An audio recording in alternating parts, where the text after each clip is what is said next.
Good evening, everyone. How is everyone?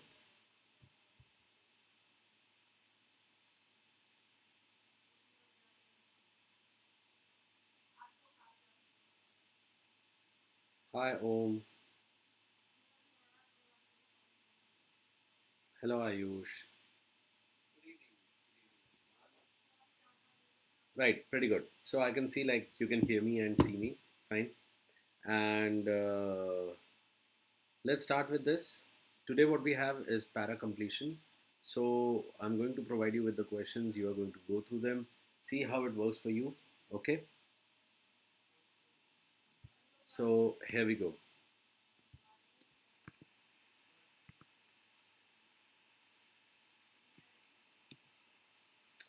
Oh, you must be having a problem looking at the screen. I'm coming in between. Just a sec. I'll just remove my video for you people so that you can see the question clearly.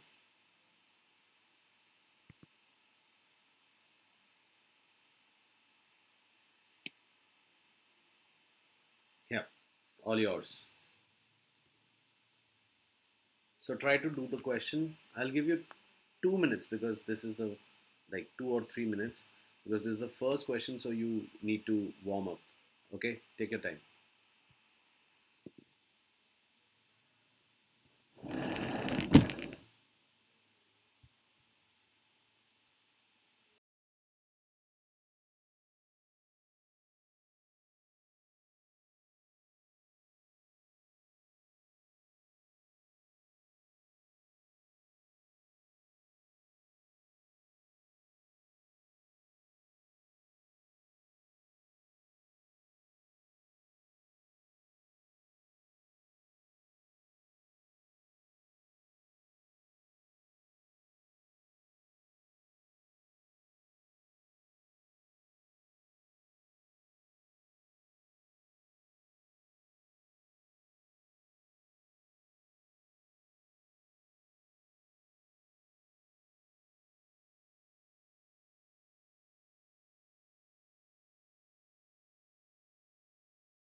Answers.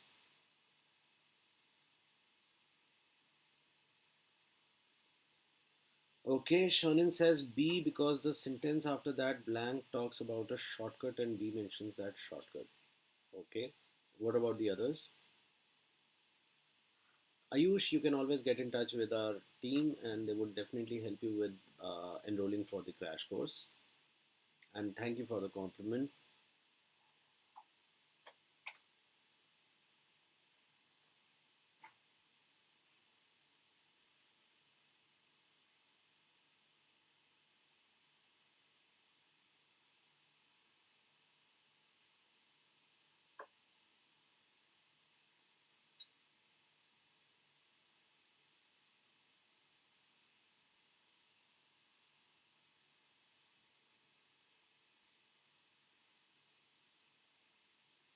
So only one guy is going to give the answer today.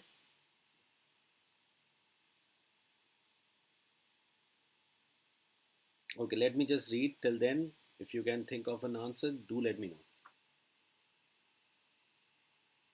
The traditional Homo economicus model suggests that humans are rational agents who maximize utility through logical calculation.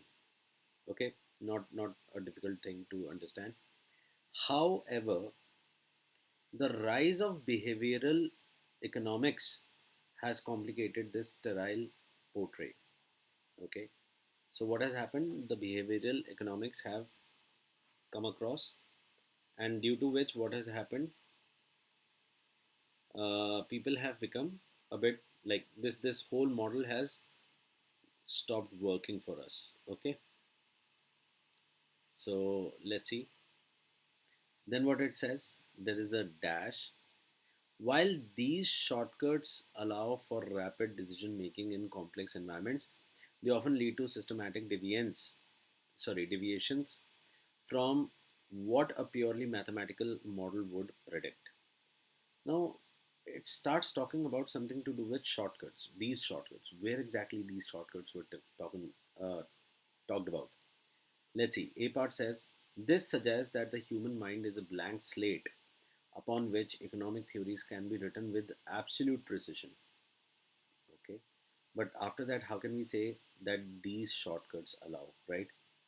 B says evidence indicates that cognitive heuristics, mental shortcuts developed through evolution, frequently bypass rigorous deliberations. This one is clearly stating the word that I need: mental shortcuts, right? So let's see. Um, yeah. So this one is clearly stating the thought process that we are talking about cognitive heuristics, which is mental shortcuts. And after that, we can say while these shortcuts allow for rapid decision making and everything. So definitely mental shortcuts is working out here. B part I'm going to keep.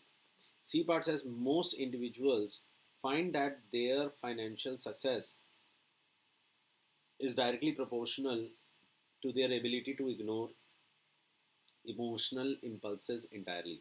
Not working at all. Even A part has gone away because we can actually catch hold of that word.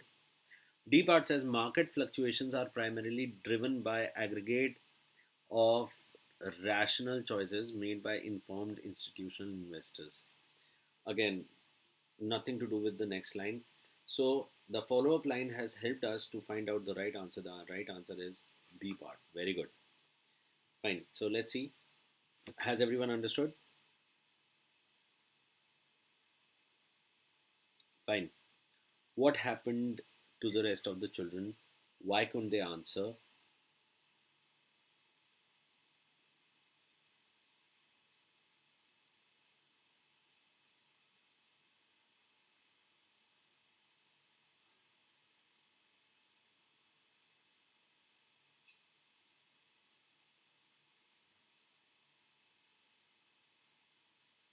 Right.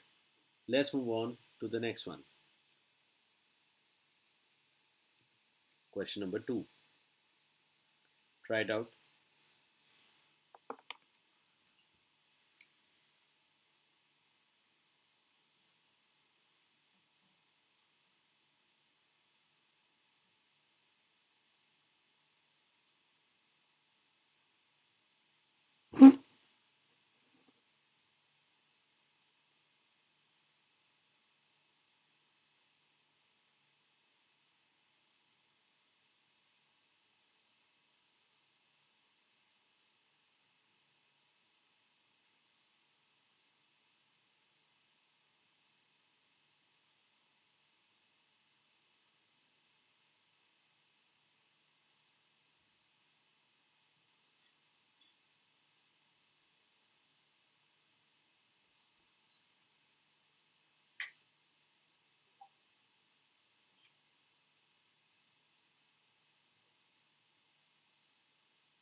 Right. So tell me,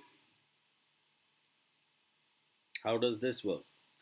It says the concept of falsifiability, popularized by Karl Popper, serves as a demarcating line between science and pseudoscience. So it is actually a line between science and pseudoscience. Okay. And what is the concept? The concept is of falsifiability. Falsifiability. Okay. For a theory to be considered scientific, there must be a conceivable observation that could prove it wrong. So, for a theory to be considered scientific, there has to be a conceivable observation that could prove it wrong. So, which means there has to be an observation which would also prove it wrong. Okay, dash. If every possible outcome can be interpreted as support for a theory, the theory explains everything, and paradoxically, nothing at all. Thus, the strength of scientific claim lies not in how much it can encompass, but in the specific risk it takes against reality. Fine. And we have got all the options. This requirement ensures that theories remain tethered to empirical reality rather than retreating into circular reasoning. Okay. So you say it's B. Okay. Let's see. B part says scientific progress is often measured by the total number of confirmed hypotheses accumulated over a decade. Okay, fine. Just think of it. If you say this line, will the following line come across and work for us?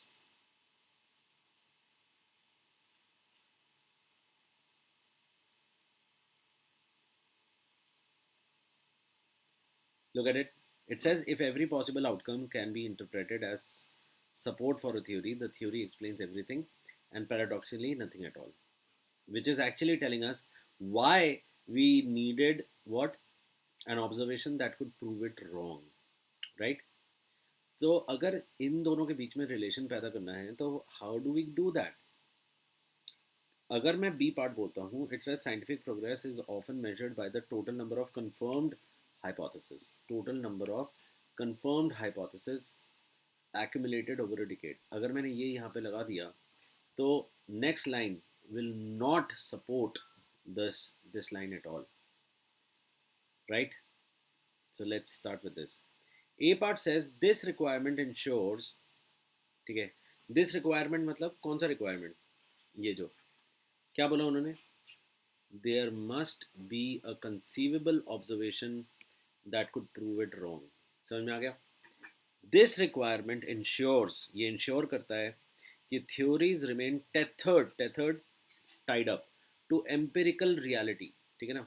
To the reality, and it does not change. Okay, rather than retreating into circular reasoning, and it does not change into circular reasoning which means like it's round and round, going round and round, and we don't know. ठीक है? And that is why आगे लिखा भी हुआ है, if every possible outcome can be interpreted as support for a theory, same चीज़ होता रहेगा, राइट? अगर वो सेम होता रहा तो क्या हो जाएगा? It would give across the same outcome. The theory explains everything and paradoxically nothing at all. तो फिर क्या होगा? वो थ्योरी हर चीज़ क्या कर रही है? एक्सप्लेन तो कर रही है, but on the other hand it is paradoxically it is explaining nothing. समझ में आया? So the right answer out here, a better answer out here is A. ठीक है? अभी चलते हैं B पे. Scientific progress is often measured by a total number of confirmed hypotheses. Does not work with the next following line, so this goes away. Many practitioners argue that the subjective experience of the researcher is the ultimate arbiter of truth. मतलब वो क्या कह रहे हैं? Many practitioners argue that the subjective experience of the researcher is the ultimate arbiter of truth. Nothing to do with observations at all. It is simply saying subjective experience, which does not mean anything to us. Out of scope है पूरा. Next part क्या है? Popper's critics maintained that even the most rigorous theories are eventually discarded in favour of newer paradigms. ठीक है, तो देखो फिर से क्या हुआ। Popper's critics maintained that even the most rigorous theories are eventually discarded in favor of new paradigms. But we are not talking about newer paradigms. We are saying that एक theory कब बनेगी? वो थ्योरी तब तक theory नहीं बनेगी, या फिर उसको हम नहीं पकड़ सकते as a pure theory till the time there is also a thought process which would go or which will prove it wrong. Because एक थ्योरी तभी जाकर सही हो सकता है जब वो फॉल्स भी दे हमारे को, है ना। तो इसीलिए हमारे को, क्योंकि अगर वो फॉल्स नहीं दे रहा है, if it is not giving us false, then it is going into a circular reasoning, and every time the outcome is the same in that case, and therefore in that case we cannot call it that theory, though it explains everything, but paradoxically or ironically it does not prove anything at all, not worthwhile to us, ठीक है। and therefore your answer is A। एक बार जल्दी से बता दो सबको समझ में आया नहीं आया। हैज एवरीवन अंडरस्टूड और not?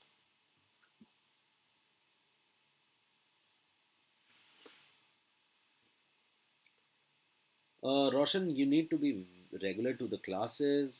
You have to practice a lot, ठीक है ना? And again, ask as many questions as possible. Because if you don't ask questions, if you don't discuss with your teacher, then what is going to happen? It's going to be of no use to you. Okay? ठीक है. Okay, Ishant, it's good that you have understood. Shannon has understood. Riddhi has understood. Okay, fine. Let's try this again. ठीक है. सो अभी आपने देखा कि यहाँ पे दो क्वेश्चन थे, right? Question number 1 and question number 2। दोनों क्वेश्चन में आपने क्या फ़र्क देखा? One was easy to catch, the other was not. ठीक है, तो ये कई बार होने वाला है। आज आपने एक चीज़ और करनी है। Any question that you don't और you can't understand, you have to write NA in the chat box, where NA would mean not attempting। तो इससे क्या होगा, आपको ये समझ में आएगा कि if you don't know a question, if you don't know how to do the question, what would you do? You would not attempt it because you don't want any negative marking. समझ में आया? So try this out. Let's see. Let's go to the next question.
Go on, guys.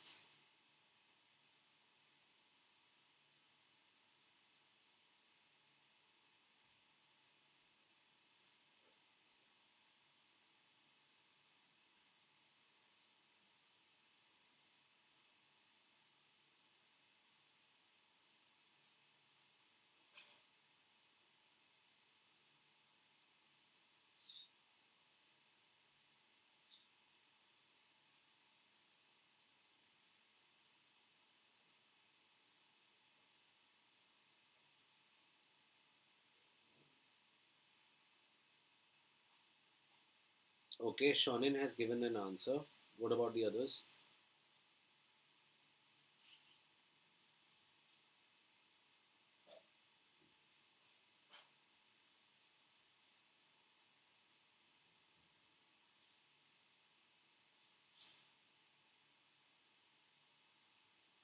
Okay, Ridhi. Who else? बाकी लोग कैसे मेरे से मिलने आए हैं? Ishant has given his answer.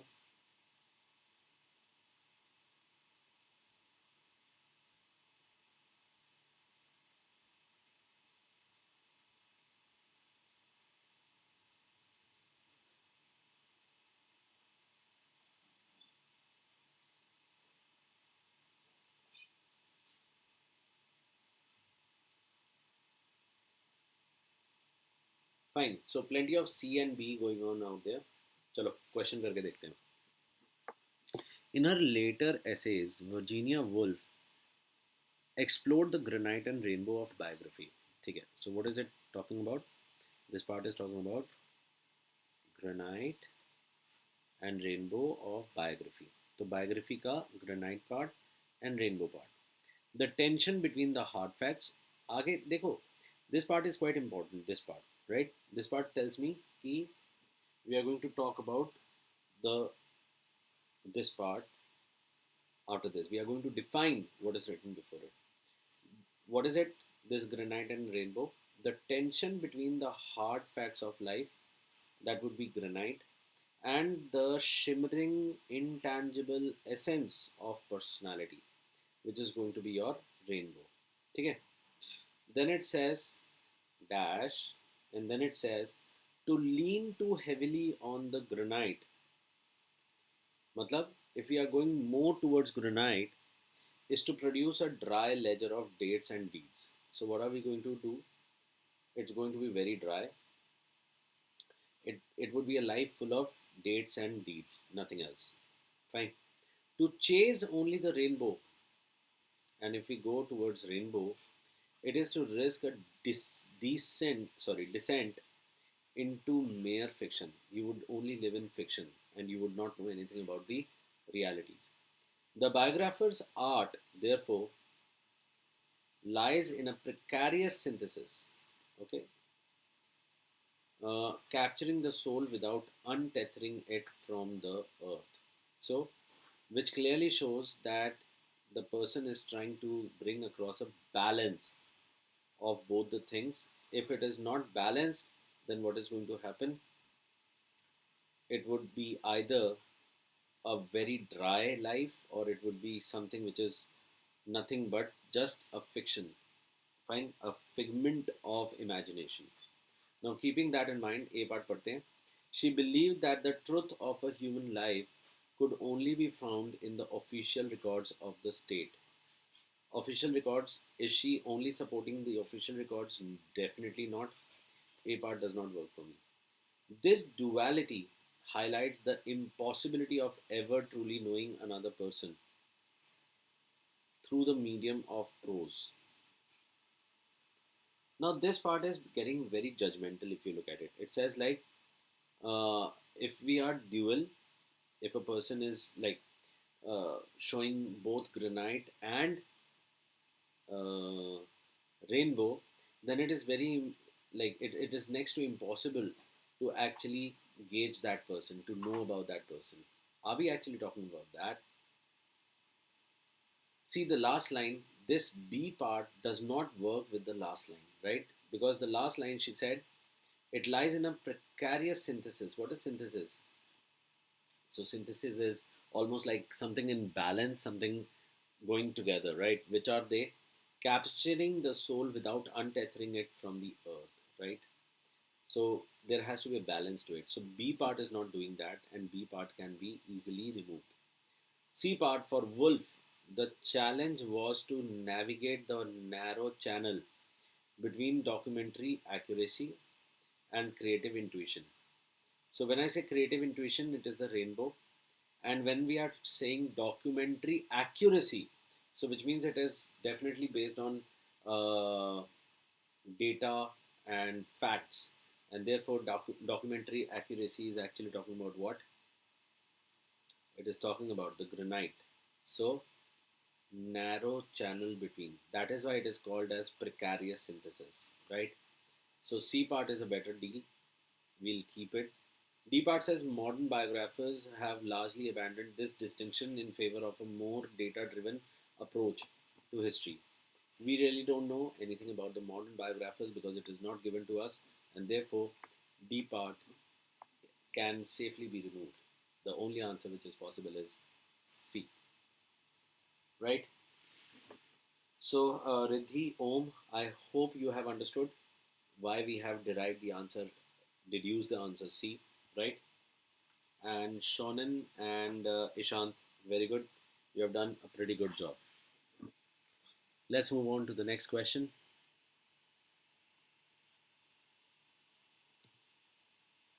Question 4.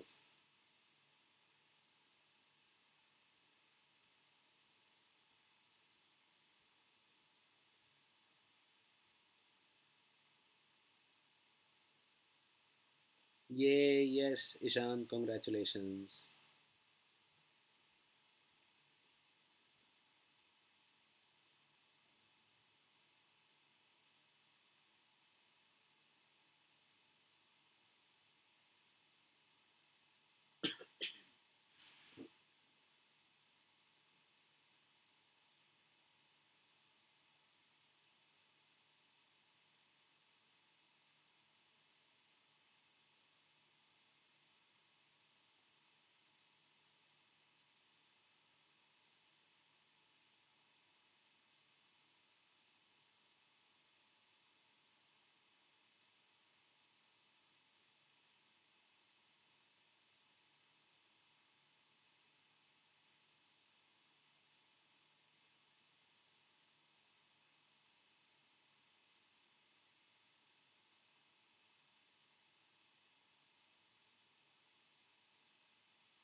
Okay, Shravan has given an answer. Rest.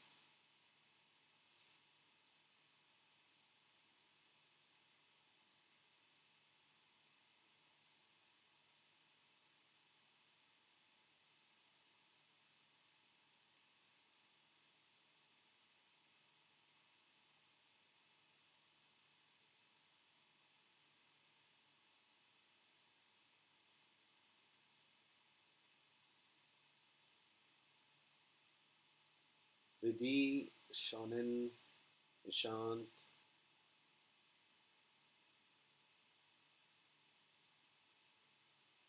Okay, so how many of you are actually getting a problem by, like, when you're reading the sentence? When you're reading the passage, how many of you are facing a problem?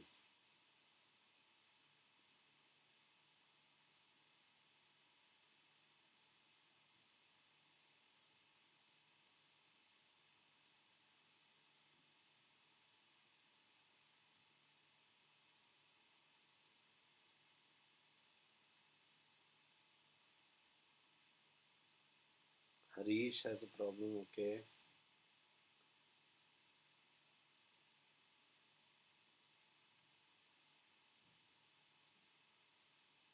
That's it. Just Harish. Okay. Fine, Harish. Get in contact with me. I'll help you. Okay.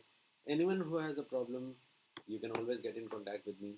You know where to contact me. Yes, Riddhi. Okay, fine. So contact me. We can discuss over the phone what is the problem you are facing, how to go about with it, and how to better. Okay. Right. Let's see. What do we have? The Anthropocene describes a geological epoch. Epoch was the time, right? Duration, time, something like that, defined by significant human impact. Okay, and it is actually talking about some kind of like a good amount of human impact on the Earth's ecosystem. Fine. While the term has gained cultural traction, so culturally it has grown, right? It raises profound ethical dilemmas, but there has been plenty of problems with it regarding the management of nature.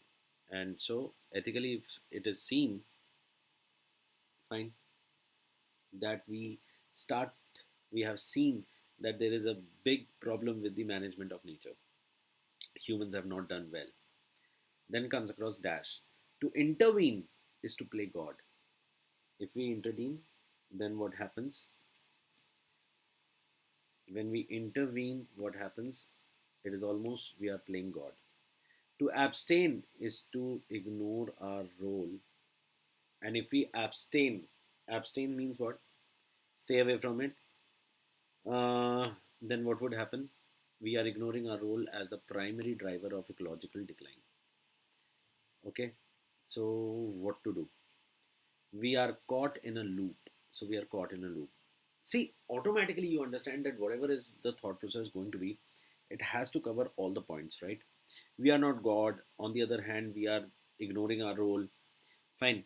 So, which one to go for? Which one to take up? Right. So, A part says technological advancement has made the restoration of extinct species a trivial matter for most developed nations. So, it says technological advancement has made the restoration of extinct species a trivial matter. Nothing to do out here. It is not even talking about to intervene is to play God, does not work out here. Some argue that the only way to save the planet is to remove human influence from the biosphere entirely.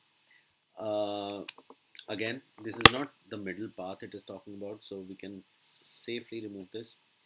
The paradox, again, irony, right? So, one thing, the expected, the other thing, the reality. Okay.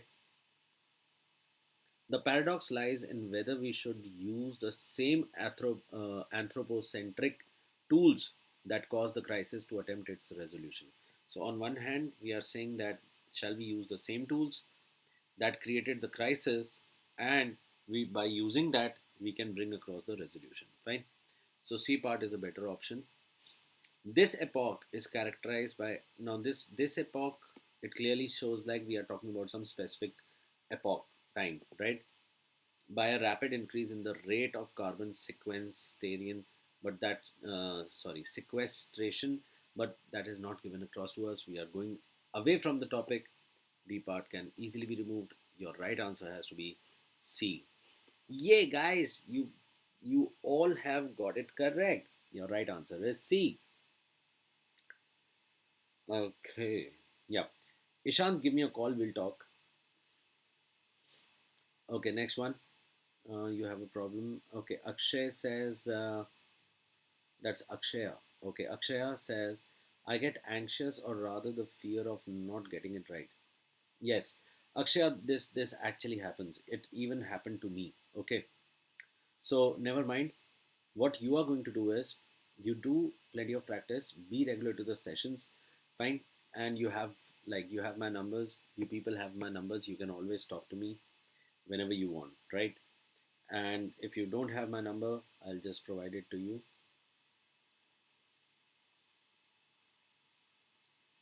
Yeah. So I have written my number in the chat box. You can always get in touch and you can always talk to me about what your problem is. Okay. Ishant, I have given the number in the chat box.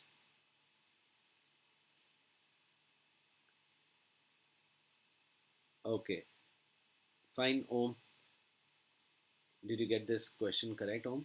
You didn't answer for this one, no? पहले आप ये वाला ठीक करो, फिर बात करते हैं और ठीक है.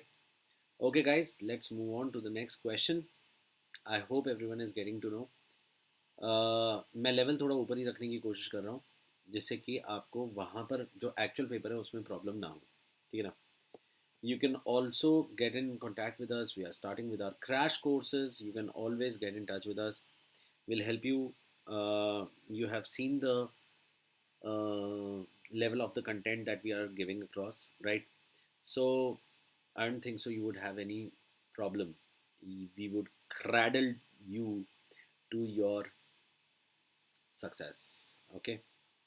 चलो नेक्स्ट चलते हैं. Question 5.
Ishant, you need to give one answer.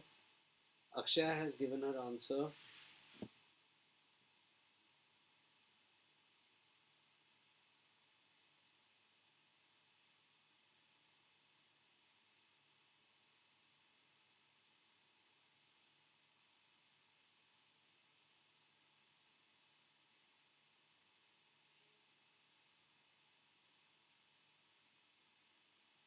Shonen, Riddhi, Harish, जल्दी दो भाई answers. Om, try it.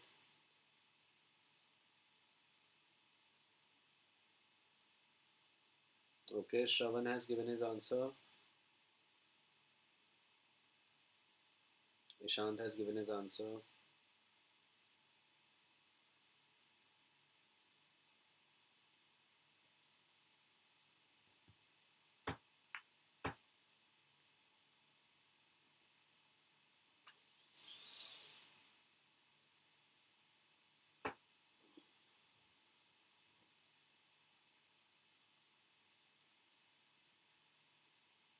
Fine. So many people have given their answers. Let's see. Language is often viewed as a transparent window into thought. Okay, fine. So language is what? It's a transparent window into thought. Yet the Sapir-Whorf hypothesis, so some hypothesis suggests the window is actually a tinted lens. That it is nothing but a tinted lens. Okay. It posits that the structure of a language affects its speakers, worldviews, or cognition. Fine. So, however the language is structured, it would affect a person's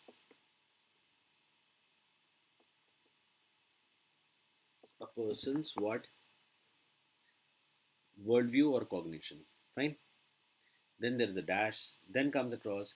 Critics, however, point to the universal grammar underlying all human speech as evidence that our mental architecture is largely dependent of local vocabulary. Okay. So what does it say? The people who are against it. So whatever is going to be has to be against what is written this. Okay. Written out here. Critics, however, point to the universal grammar. Fine. Underlying all human speech as evidence that our mental architecture is largely independent of local vocabulary. Fine. So our mental architecture is largely independent of local vocabulary. Whatever the local language is, our mind does not go across with that. Fine. Okay. Let's see. Proponents of this view argue that without a specific word for a color, the human eye is physically incapable of seeing it, which is totally wrong. Though they wrote proponents and tried to make it what same. Okay, so that's why proponents is giving it a different view altogether. A part cannot be my answer. Let's go to the B. Under this framework, the grammatical categories of a tongue act as a scaffold. So they are saying that grammatical categories of a tongue out here means language, act as a scaffold for the conceptual structure of the mind. Fine. Conceptual structure of the mind. And just look at it. Conceptual structure of the mind means another word for it would be mental architecture. And this one is saying scaffold, which means it is a what? It is a support, right? Fine. And if this is the support, then accordingly, if this is my support, then what is the other part?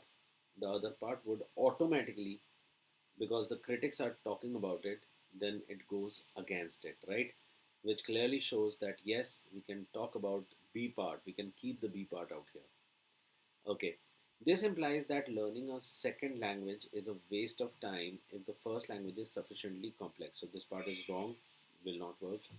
Most linguists now agree that the relationship between language and thought is purely coincidental. So it's not talking about coincidental. So this part also goes away. The only answer which is possible to us is B. Under this framework, the grammatical categories of a tongue act as a scaffold for the conceptual structure of the mind. And how many of you actually got it correct? A good number of students have got it correct. Very good. Uh, okay, Natik has got it correct. Then we have got Om has got it correct. Very good, Om. Shonin has got it correct. Riddhi has got it correct. Shravan has got it correct. Ishant, Akshaya, everyone has got it correct. Very good. Very good. Very good. I'm impressed. Chalo, next चलते हैं.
Okay, Arshadip, that was quick. You have given the answer. Let's see whether it is right or wrong. Let's just wait for others to answer.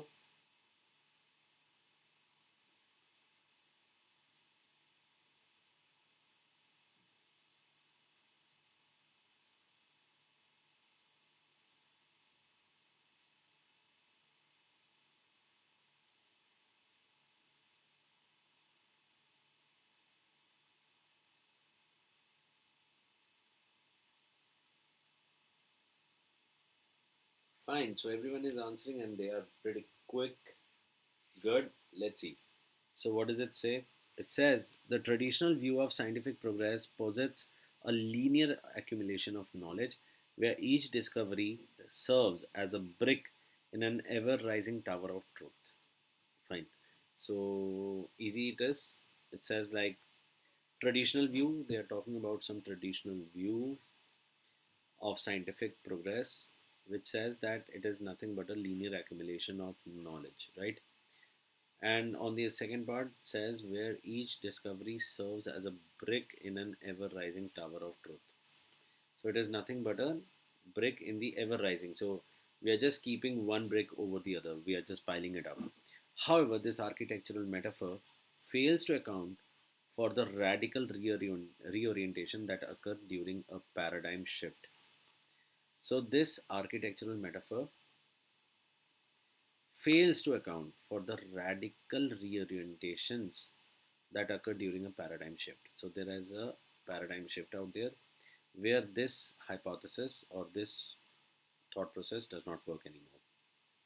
Dash. Such moments suggest that science is not merely a process of adding new data, but a recurring struggle to redefine the very questions worth asking. So, A part. Consequently, the tower is often abandoned in favor of more modern structures that better accommodate contemporary data. Totally wrong. They they never talked about abandoning anything, right? B part. In these instances, the foundation itself is not merely extended. So foundation is not extended, but is fundamentally recast. Okay. So what is happening? It's not extended, but it is recast, altering the conceptual landscape entirely. That is why it is called as paradigm shift, or it is also called as reorientation, which is clearly working with this, right? So B part I'm going to keep. C part, therefore, researchers must ensure that their experimental methodologies remain consistent with historical precedents. No, if it is historical, then it is again traditional, and therefore we are not talking about the paradigm shift in C part at all. C part goes away. D part, this demonstrates that while the tower of knowledge is tall, its structural integrity is dependent on the quality of its individual bricks. We are not talking about individual bricks out here, we are actually talking about a paradigm shift, reorientation, and therefore D part not an answer. And yes, guys, you have done it again. Your answer is correct. The answer was B. Good. Try this out. So I see that you are getting good at para completion. Fine. So that's a nice thing to know. Now we can, in the next class, that is tomorrow, we are going to try out something else. I need you people to tell me what is it that you want to try. You want to try RC? Do you want to try fill in the blanks? You want to try para completion, para jumble, whatever you say, I'll try to do that. Or is it going to be improvements?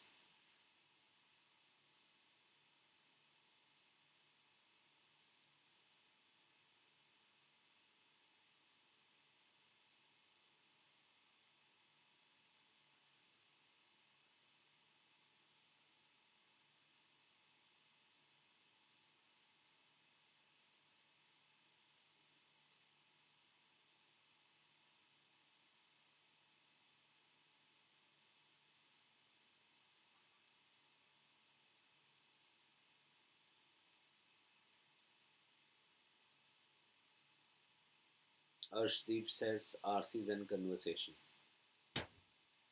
So everyone is okay with it? RCs and conversation.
Right, so Shravan, Natik, Arshdeep, and Shonin have given answer. Let's see whether they are right or wrong. Okay, even Om has given answer. Let's see. In the realm of cognitive biases, the anchoring effect describes our tendency to rely too heavily on the first piece of information offered. So, whatever the first piece of information we get, we generally stick to that and our judgment is made accordingly, right? Even when the initial anchor is demonstrably arbitrary, such as a number generated by a spinning wheel. So, we don't know what number is going to come across in a spinning wheel, but what it is arbitrary, yes, but we it exerts a gravitational pull on subsequent judgments, but it has a good anchoring effect on our judgments, right? Because we start believing in whatever is being said out there, and our further, like in the future judgments, are based on that only. Then there's a blank. The mind seeking a shortcut through complexity treats the arbitrary starting point as a valid benchmark rather than a cognitive nuisance. So it is not called as a nuisance for them. It actually becomes a benchmark, right? So let's see. This suggests that human rationality is a fixed trait, unaffected by presence of external environmental stimuli, which is actually wrong because it is actually the external environmental stimuli that has anchored me in the first place, right? So A part cannot be my answer. B part says efforts to consciously disregard these anchors often result in a heightened focus on the very data one seeks to ignore. Uh, of course, this part has not been talked about, so B part is not my answer. This psychological tethering, of course, tethering is what? Anchoring, right? Persists because the brain struggles to adjust sufficiently away from the initial value. So it is actually trying to what? Adjust itself away from the initial value, but no matter how much it is trying to run away from the initial value, it is actually getting stuck to it, right? The psychological thought process, right? Hmm. Next, conversely, expert negotiators often use this to their advantage by providing the first offer in a commercial transaction. Okay, now this is very specific. We don't know why is it like where to use it because it is not being talked about anywhere. So therefore, D part can be removed. Fine. So which is the better option? The right answer, the better option is C. Fine. Okay. So guys, that was a good session. You people have shown a lot of improvement and I'm very proud of it. Thank you very much for coming across and please show some love out there and if you want something else to be done, please do write in the comment section, in the chat section, once the video is off, right? Please do write down whatever feedback you want to write about, what else you want in these classes, how did the classes helping you. Please do comment in the comment section, right? Thank you very much, guys. Take care.